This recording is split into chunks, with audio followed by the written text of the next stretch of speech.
In today's video, I'm going to teach you how to add a broker server in MetaTrader 5. Before you can log into your trading account, MetaTrader 5 needs to know exactly which broker's server to connect to. Think of the server as the address where your broker keeps your account data.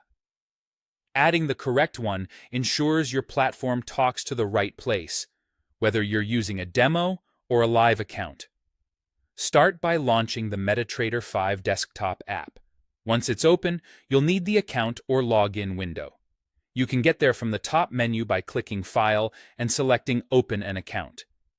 If you prefer, you can also use the Navigator panel on the left side of the platform. Right-click on Accounts and choose Open an Account. Both paths take you to the same setup screen, so use whichever is quicker for you. In the Open an Account window, you'll see a search box.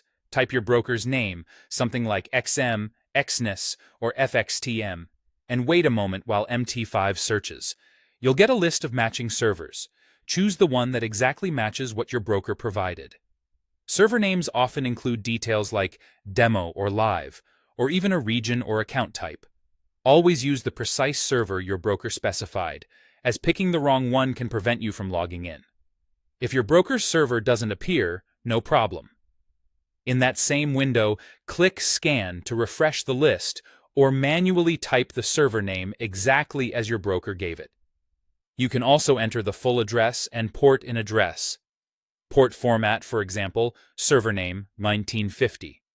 If MetaTrader recognizes it, it will add that server to your list automatically. Double-check spelling and ensure you have a stable internet connection, as both can affect detection.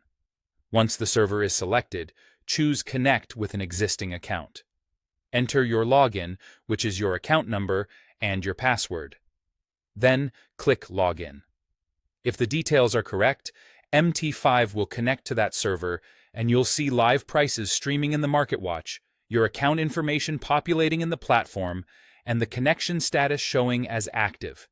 If it doesn't connect, verify that you chose the exact server and that your credentials are accurate. That's it. You've successfully added your broker server in MetaTrader 5. You can repeat the process anytime you need to add another server, such as switching between demo and live accounts, or connecting to a different broker. Keeping the correct server selected ensures you always receive the right pricing, symbols, and account data for your trading.